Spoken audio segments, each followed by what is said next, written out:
Hello, and welcome back to the channel. Today we're going to be discussing the Spyderco Paramilitary 2. This is one of the most iconic knives probably out there. Everybody knows the PM2. Everybody's seen it. Everybody knows a lot about it. But today we're going to be discussing my thoughts on it and whether I think, it's a great knife or not. So first, the thing I like the most about this knife is the compression lock, which is right here. You'll notice this nice little leaflet of steel coming out of the liner here, which slots gently into this groove here and keeps the knife from closing accidentally. It makes it so it can't close. It's a lock. The thing is, I really like the compression lock because you can actuate it without ever putting your fingers in the blade path. And I like that because you don't have to worry about cutting yourself. Nearly every knife I own, I've cut myself with. Not a brag. It's a thing. I've done that. I get a little love bite from a knife every now and then when I'm having to move over a lock from like a liner lock or an integral lock. All of that, you can put your fingers in the blade path, and this doesn't require that. And I really like that. I think that's great. I love the safety of it. I love the fact that it's a robust lock because of the fact that you'd have to actually compress the metal here in order to break the lock. You can do pretty much anything with this lock within reason. I've batoned wood with this knife and never had an issue with the lock failing in any way, all because the compression lock is just very well engineered. I really like it. I think the lock is probably my favorite thing about this knife. I think it would probably be most people's favorite thing if they wanted it to be. And I really like it. I like the compression lock, and it's really difficult to make it fail. The next thing I really like about this knife is all the different ways you can open it. I like that you can thumb it open nice and slow because it's the thumb hole for the Spidey hole works really well. You can thumb flick it open, or you can use pretty much any finger on the backside of the knife to flick it open, other than maybe your pinky. I can probably get it with my not quite with the ring finger, but you can do it pretty well with just about any finger. I prefer to use my middle finger. Mess that one up a little, but I love that, and I love that the action on here is so smooth because it's dialed in well, and the compression lock means that you can just whoop, drop shut. It works great. It's a very reliable opener, no matter how you're opening it. Very reliable one-handed opening and closing, and I really like that. This knife is just absolutely great and a pleasure to use on a daily basis in that regard.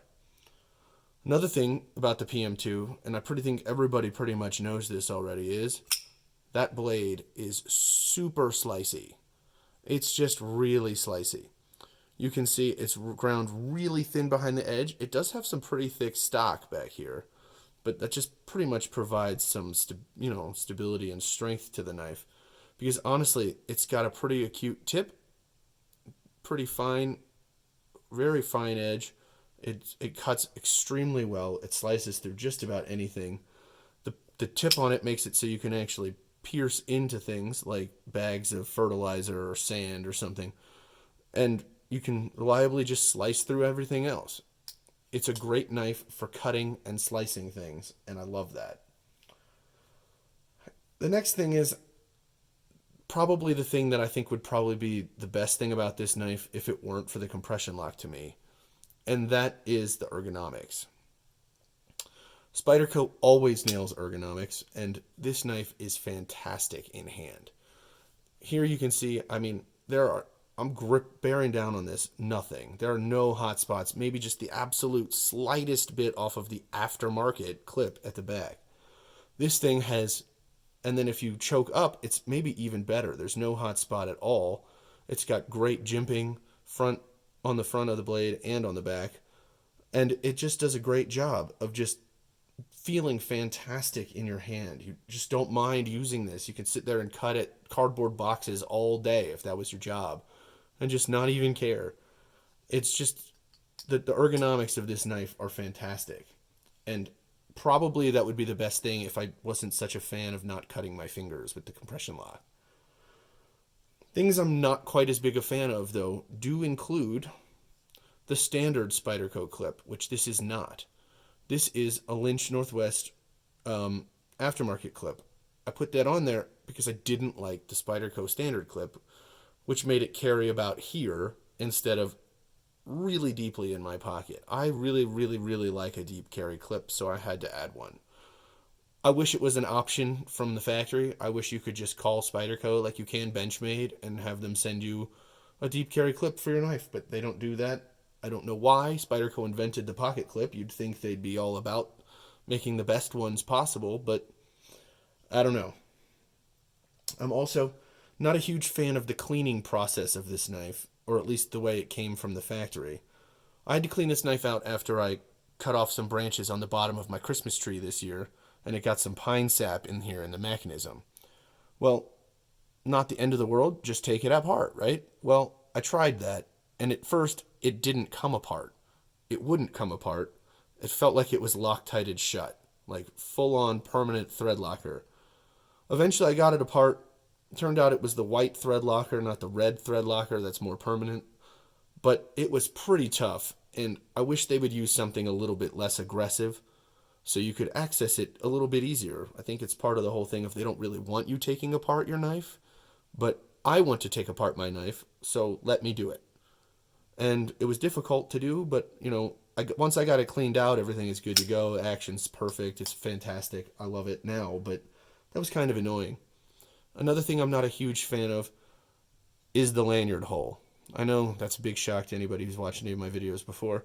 I don't really like lanyard holes. I don't use lanyards. I think this knife would be better looking if you just cut off the back corner here and just let it be like a nice slope there and got rid of the lanyard hole completely. Some people might like the lanyard hole, and to you guys, I say enjoy, because you've got a really huge one here. So, all more power to you. Finally, the only thing I don't like about this knife, like really don't like, is actually the blade steel. You'll see right here, this is CPM S110V, which is supposed to be a very edge retentive, hardcore, slicey steel, right? Well, yes and no. The areas that are not broken still have an extremely sharp edge. I don't know if you're going to be able to see this, but you can see there's some chipping along the edge of the blade, particularly in this region here and up into here. The places that this blade steel is just too brittle for me, I think. I think it's honestly not even as hard use as like a standard S30V PM2 would be. And I'm not a big fan of that. I wish that wasn't the case. I wish that the S110V was just a little bit more rugged. Honestly, I would say that for me, that makes this particular PM2 not the best one. However, this is also the easiest thing for the end user to fix, because this knife comes in, I don't know, 15 different varieties at this point now. I mean, you could buy it in 4V, M4. You could buy it in standard S30V. You can get it. It's going to be coming out in this year in Rex 45, which is a ridiculously good blade steel. This variant, the S110V, is probably, I would say, not worth buying. I just think the brittleness of the blade is just too much. But the S30V version, standard one, which is not even that expensive. I don't know what it is now. They just bumped their prices by $20 this past year, so it's probably like $150 now. But the standard version, which is cheaper, I think is probably better. And I would recommend that anybody adds a PM2 to their collection who doesn't have one. If you're a collector and you want to collect the S110V one, go ahead. But honestly, I would get it in a different blade steel if you're not a collector. Otherwise, this is just a fantastic knife, and I highly recommend everybody owns a PM2, at some point in their life. Maybe it's not an absolutely perfect knife for absolutely every situation, but for general everyday carry, it's great. It's It's just fantastic. I love mine. I'm sure you'd love yours. And I hope you guys enjoyed the video. So I will see you guys in the next one. And that's it for me. I'm out. Have a good one. Bye.